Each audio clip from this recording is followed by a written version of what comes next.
This is A Word, a podcast from Slate. I'm your host, Jason Johnson. From bling to woke to trade, Black language has been lovingly lifted or outright stolen by the whiter American culture for decades. And often the meanings get so mangled that the people who originated the language don't even recognize it.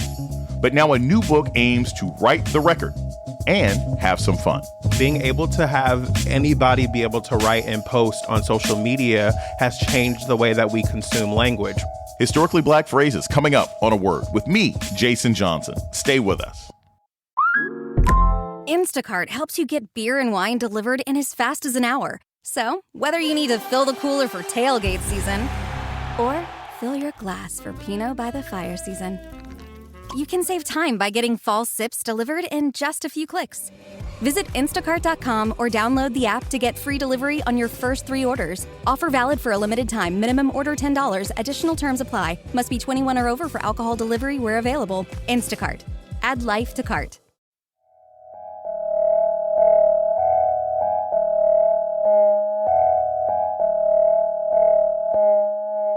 Welcome to A Word, a podcast about race and politics and everything else. I'm your host, Jason Johnson. Black language is American language. And pop culture, especially the words and phrases from our homes, our churches, and our entertainers, have been pulled into the national conversation, where their meanings are often changed or widely misunderstood. And social media has accelerated the process, taking Black vernacular from your group chat to Twitter to national headlines in record time. Now there's a new book covering the universe of contemporary Black slang titled Historically Black Phrases from I Ain't One of Your Little Friends to Who All Gonna Be There? The book discusses a whole range of language. A lot of it is playful, and some of it, including the N-word, might offend you. So be prepared. The writers are Tre'vell Anderson, an acclaimed journalist and podcaster. Their previous book is We See Each Other, a Black trans journey through TV and film. And Jarrett Hill, an award-winning reporter who teaches at the University of Southern California School of Journalism. They both co-host the podcast Fan Tie, and they join us now. Tre'vell Anderson and Jarrett Hill, welcome to A Word. Thanks for having us. Thanks, Jason. I'm excited to finally be here. Tre'vell, in one interview, you said it was important to be clear who this book is for and who this book is not for. Tell us a little bit about that, because that's not something most people are brave enough to say when they put a book together. So elaborate on what you meant by that. Yes, and I'm glad I'm given the opportunity to expand on that because, I want to be clear. We want this book to be successful, and that means that we need everybody and their mama to pick up this book, okay? Available wherever you get wonderful books and the bad books too. But I say that in us doing this book, we wanted to be clear about who it is for, because when you're talking about Black language, there are so many times that we all know that we end up finding ourselves trying to capitulate to whiteness, capitulate to white people's understandings, wanting to make them feel comfortable about how we talk. And the reality is, for this book, we're not necessarily concerned with white people at all. Like, one of the things that we kept trying to, for ourselves in deciding which phrases actually ended in the book versus which ones weren't was like, is this a phrase that like Black people specifically are going to resonate with? Is this a definition that Black people specifically will resonate with? Which is not to say that white people or non-Black people can't read the book, can't enjoy the book, especially because we know the ways that Blackness and Black culture drives culture at large. But this is a text that was not interested in thinking too much about the white gaze, right? And so I think we say in the introduction that, like, this is for Black people. We want you to read this book and go down memory lane and kiki and laugh about these different phrases that are here. And for the non-Black people, for the white people who invariably will find themselves flipping through these pages, just know that you are on notice and that what you do with these words, with these phrases, that we're not responsible for the response that you might get from the Black people in your life if you choose to start using these phrases in your everyday. And I would also add, since the book has come out, I've had a couple of interesting text conversations already. One from an Oscar-winning director who's been like, now white people gonna be using this in the writers' rooms. And I was like, they've been using everything else. They might as well add it to the stack. right? I mean, they've used every other thing that we've done. And then I had a conversation with a friend that I grew up with who's a white woman who asked me, like, I don't know how to ask this question, and I was like, right? And she was like, but I'm curious, what do you want white folks to take away from this book? And I said to her, I appreciate that question. What I would want you to take away from this book is like an appreciation that Black language is a thing, having a respect for Black language and understanding that it comes from a place, it is worthy of study, it is reputable, and it is also something to have respect for that is not yours. That is something that you can appreciate, is something that has a rich history and a real impact in culture, but also like is not necessarily for you. So it's been interesting having these conversations about white folks' engagement with the book. So, Jarrett, what was your process for editing? Because I'm going through this book, half the stuff I'm like, oh my God, I say this, but there are thousands of other phrases that I'm sure you guys could have put in. What has been interesting to me with this process has been kind of figuring out what we use and what we don't use. And I had about 200 or so phrases already when I added Tre'vell to like come into the conversation. And we had probably 300 and something phrases, but we started narrowing it down by things that were like, this one does not require explanation, right? This feels self-explanatory. We also, I remember like... I woke up one morning and like I heard the words jive turkey in my head, right? And like I should say throughout the entire process of writing this book, I've had panic moments of, oh my God, what if we forgot this one, right? And like we're trying to have conversation about the words and phrases that we're using right now. Right? We're not looking to go back to 1865. We're not looking to like be a historical text. We're looking at like the ways that Black folks have been using it in this era right now. And so that's how we were thinking about the words that we would be using. A lot of Black phrases, they may have origins in certain geographic parts of the country, but they get nationalized because of an Eddie Murphy routine. They get nationalized because Whoopi Goldberg said it in a movie or something else like that, right? Tre'vell, this is actually interesting because this was the thing I was going to ask after looking through it. You're from South Carolina. Jarrett's from the Bay Area. Did you call people from Texas? Did you call other people in the Dirty South? How did you make sure you had regional diversity?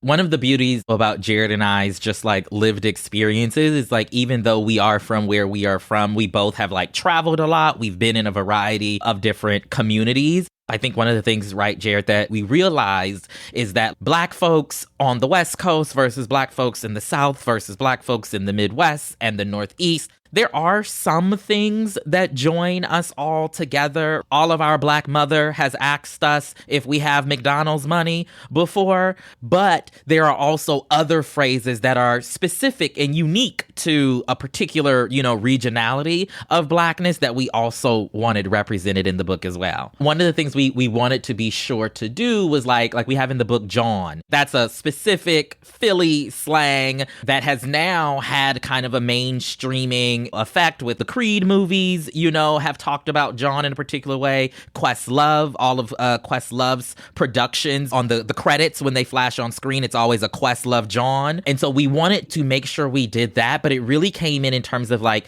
the conversations that we were having with the folks that we interviewed. So we interviewed about maybe 10 folks throughout the book, different types of Black folks from various generations, from various backgrounds, various, sexualities and gender identities and careers. And we talked to all of them about what was it like hearing certain words, certain language things when you came up in, the New York drag scene. We spoke to Bob the drag queen. What was it like for Danielle Pinnock, whose folks are from the Caribbean and the islands? What was it like to hear various words in that community versus when you went to school and had to code switch and speak a very different way? And so we use that to kind of inform our approach so that every type of Black person, we hope, will be able to open this book and see something that speaks directly to their unique experience, while also realizing the ways that, like, linguistically, so much about how we are and who we are as Black people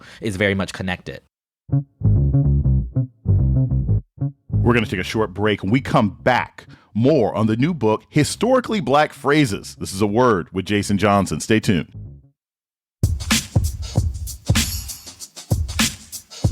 You're listening to A Word with Jason Johnson. Today, we're talking about the new book, Historically Black Phrases, with co-authors Jarrett Hill and Tre'vell Anderson.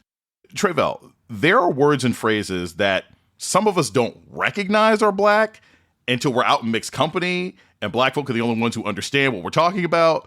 Can you give us some examples of that? Because sometimes that's regional and sometimes that's experiential. The one that came to mind most immediately is "ya mama."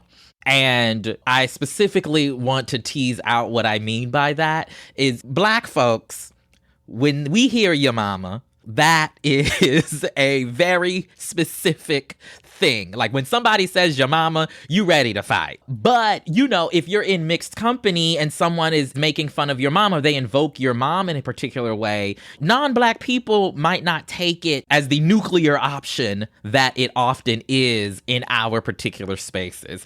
That's what comes to mind in just of these ways that we as Black folks, we put different meaning on things. We use it quite differently so that you might be in mixed company and say something, but it hits very different. I also think of specifically in Black queer communities, a word like fish or a word like trade means something very specific to Black LGBTQ folks.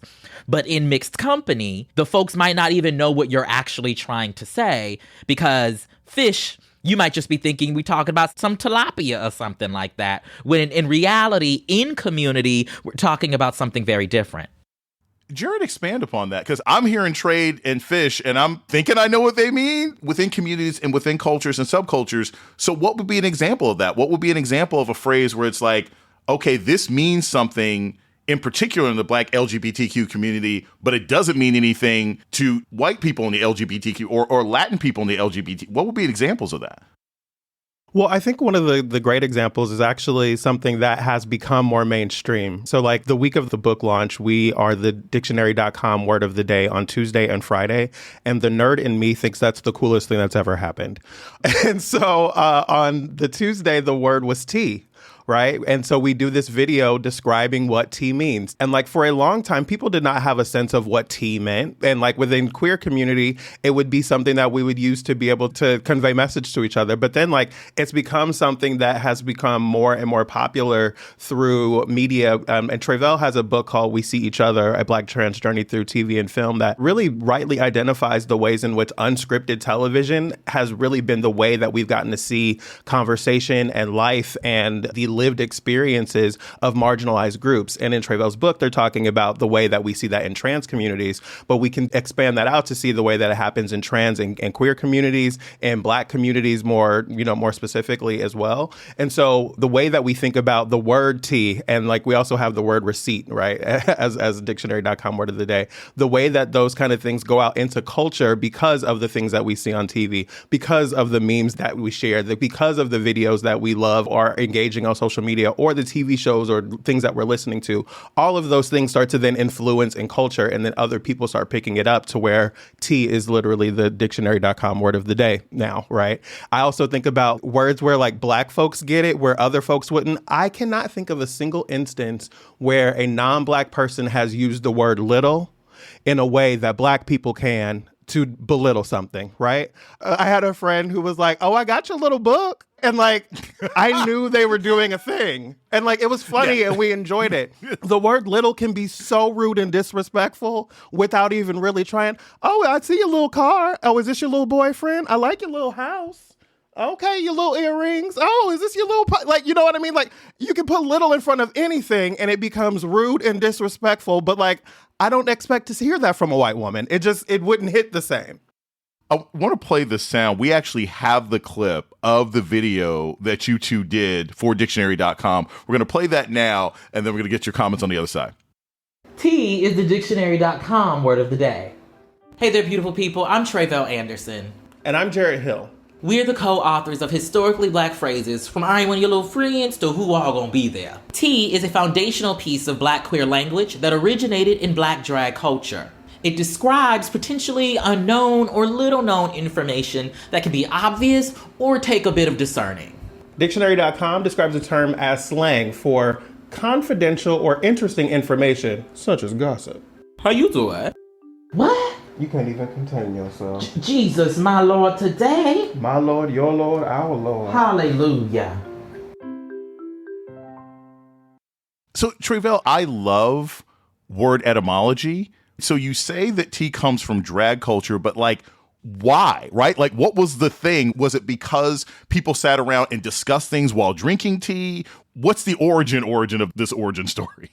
So for a word like tea, for a word like shade, for reading, these are specific terms that came out of Black queer communities. And they're terms and phrases that were created so that Black queer people could have conversation with each other without having, the John Q. public know that they were quote unquote family, as we would say in our community as well, right? So a lot of these phrases really grew out of a need to create some secret, private way of communicating while also still being in what we would call mixed company. And so like tea, like Jarrett was saying, is a word that if you watch RuPaul's Drag Race or any other major production these days, you'll know what tea means. You'll know what reading means. You'll know what shade means. But back in the day when these phrases were first used and created, it was a means of like building community in a broader society in which being LGBTQ in this example wasn't, the most acceptable, right? It was a very taboo, often illegal type of thing. And so when we talk about Black drag culture specifically, we can trace so much of our general language that we would often ascribe to Black people. We can ascribe it specifically to Black LGBTQ people. That's your teas, that's your reading, that's your shade, that's your, beat or snatched or, all of these phrases that we hear folks use today, they grew out of a community's need to kind of build in our own community, build in our own solidarity, build in our own safe spaces, both kind of in a physical sense, but also in a linguistic sense as well. Jarrett, do you feel after writing a book like this that you have greater responsibility for like linguistic gatekeeping? Do you feel a greater obligation now? It's like, you know what, now that I've put this book together, I need to check folks. What are your thoughts, Jarrett? I struggle with that because part of me feels like we wrote this damn book. So like, go read it, right? You know what I mean? And like, go appreciate it. But I also think like we've seen so many instances of people like having these conversations more and more in public. And like, we can talk about this from the queer and trans lens. We also have an essay that talks about the influence of Black church and the ways that Black church has influenced Black folks and the ways that that has influenced greater culture. We have conversations around words that have been reclaimed. We use the comparisons of the word bitch for women, the word nigga for Black people, and the word queer for queer and trans communities, and how that language was reclaimed. And like, one of the things that I loved in that essay was the conversation about the reclamation of language coming from marginalized communities and that requiring activism. It doesn't just naturally change. Like, people have to take the word. Dr. Charles H. F. Davis from the University of Michigan talks about that in our book. And so like, when I think about the ways that we influence culture and, help to shape it, I also have to think about the ways that like, once it's kind of out into the world, like, and the culture has taken it, we don't really have control over it anymore. But we wanted to make sure that we could document what it was at this moment for history. When you ask about gatekeeping, I think about that from the ways that we do that across culture as well. We've been talking on our show about how I find Black folks often, we have like this attachment to what Blackness is, and like, oh, that's Black, oh, that's not Black, oh, that's Black, oh, that's Black, oh, but that's definitely not Black.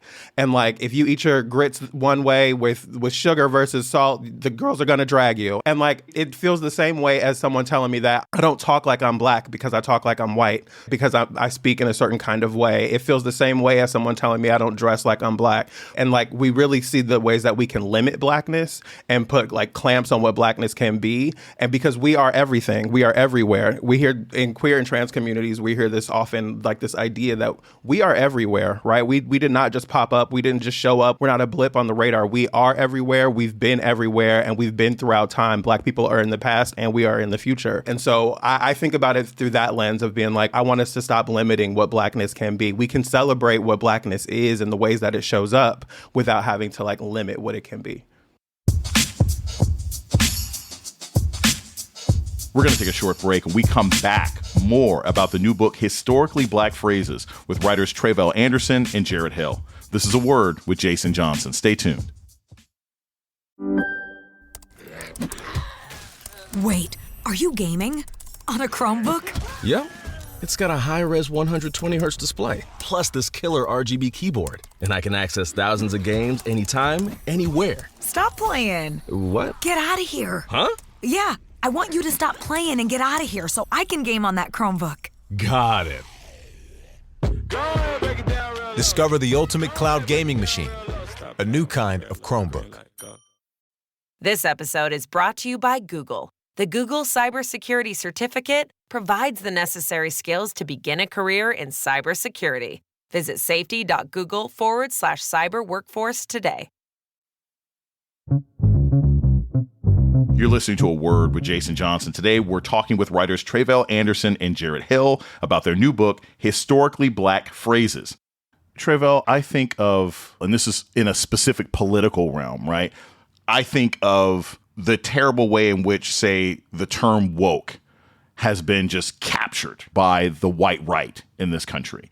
And I was never really saying woke to begin with, but now I'm careful to not even use it ironically because I don't want to play into the word virus that they've put out there. Has there been an instance where you were seeing something on TV or saw something in a movie and you're pissed because you're like, wait a minute, no, that is not how this word is supposed to be used? Have you had that instance, and how did that sort of play into laying out some of the words that you have in the book? Yeah, I mean, I think woke is a perfect example of that. Every time I hear it, I roll my eyes because its current meaning is not what it meant when we were initially using it as a community. But I also think, to go back to, the Black, queer, and trans conversation, I also think of a word like trade. Every season of RuPaul's Drag Race, the girls are going back and forth about who's the trade of the season, using the language wrongly. And that is an example of the ways in which, when certain phrases leave our mouths and they begin to be put into other people's mouths, right? That the meanings and the definitions associated with it and the connotations associated with it do not necessarily always reflect the truth. One thing I often say, particularly in this conversation around gatekeeping, is that I'm not in the business of policing how people can speak. And in this case, non-Black people, how non-Black people can speak and use the language. But I do give a disclaimer, which is, we are not responsible for how your community responds to you using our language, right? You can use it however you want to, of course, but every action has an equal and opposite reaction, okay? And so if you get a reaction because you have used a word that you don't understand well, or a word that you just shouldn't be using because it doesn't come from your culture or your community, it doesn't, fit or factor into how you would normally communicate. If you get a particular type of reaction to that you don't like, that is your own personal responsibility that you have to shoulder in this conversation. And I think when it comes to this book and having it out in the world,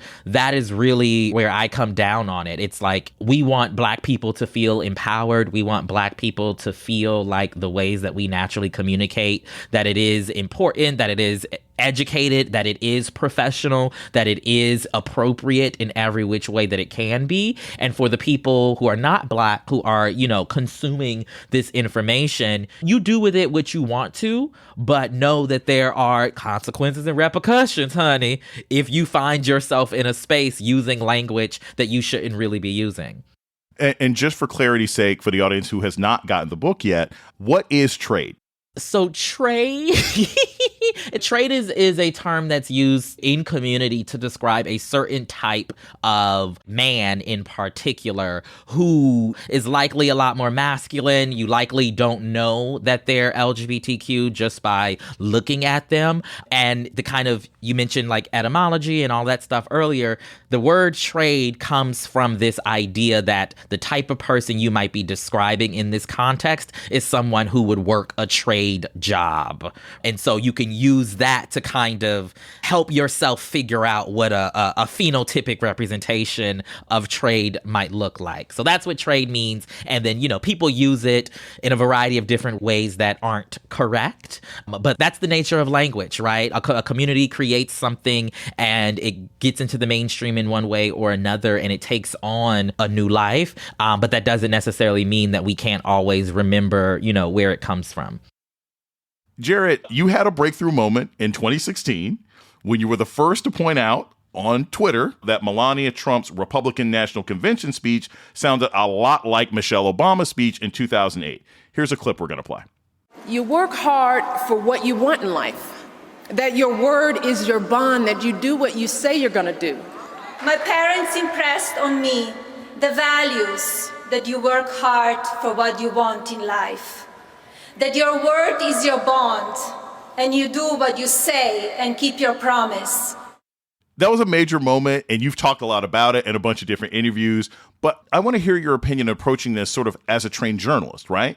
You're both active in the National Association of Black Journalists, NABJ.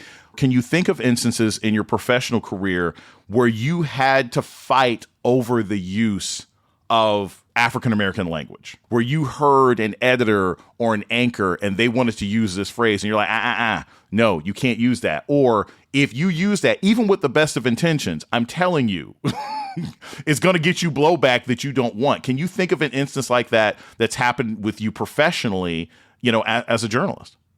For one, I should say, whenever Black folks tell this story about the Melania Trump plagiarism story, they always use that line of like, your word is your bond. And Black people always come up to me and be like, that's how I knew she was lying. Black people love to say that to me. And so you using that part of the clip was really perfect.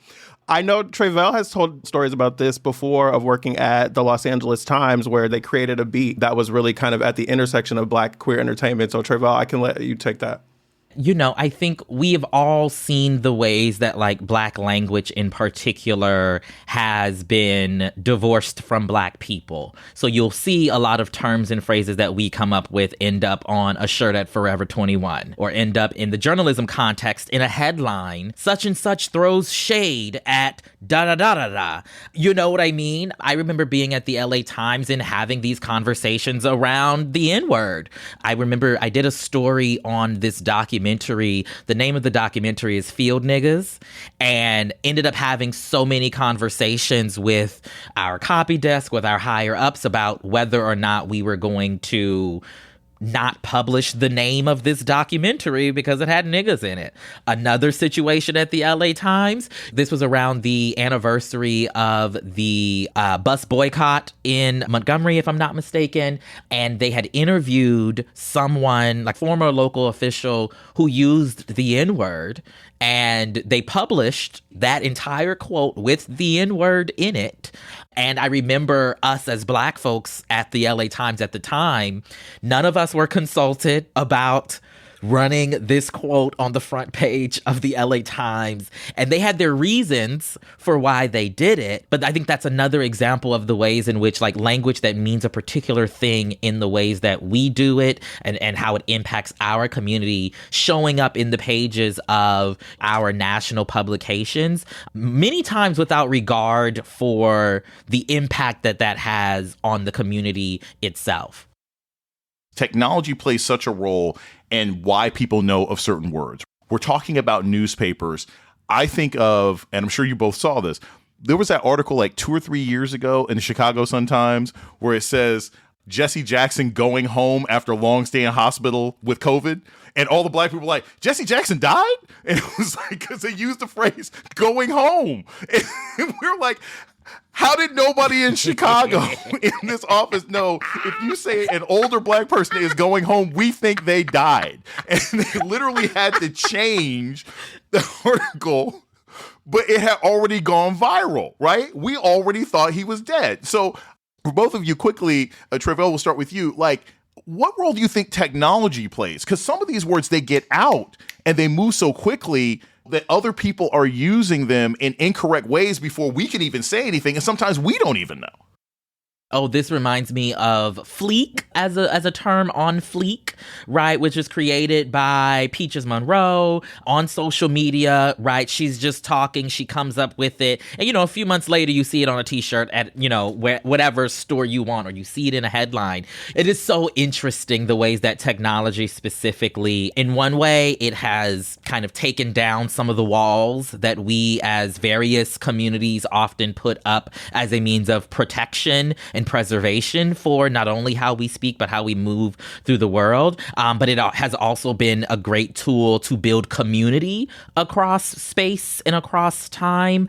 And so it really ends up having this kind of double-edged impact. when it comes to our language specifically, because there are so many words that Sally in Idaho would have never heard just because of her community. She would have never heard it, but now she knows it because she saw somebody go viral on TikTok as a result of it. And so I think it's one of those you're damned if you do, you're damned if you don't type situations in terms of so many of these phrases come from us as Black folks. So many of these meanings come from us as Black folks. And they now have gone on to be John Q. Public phrases as well. I think the important part is making sure that even as our language sometimes gets mainstreamed, that we are constantly reminding people of where all of these particular things come from.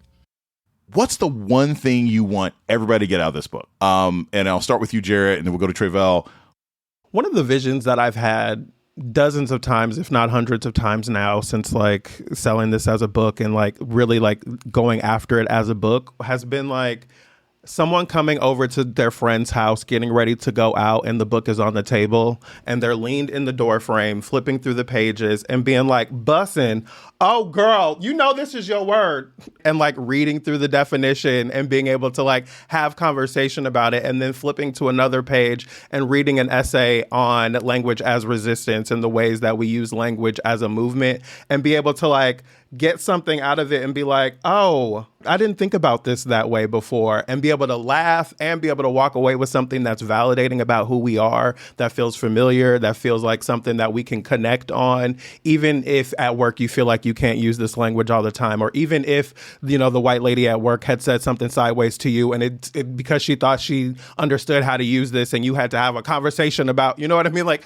no matter what the situations are, we want people to be able to like see these words and see this language, be able to enjoy it and connect with it.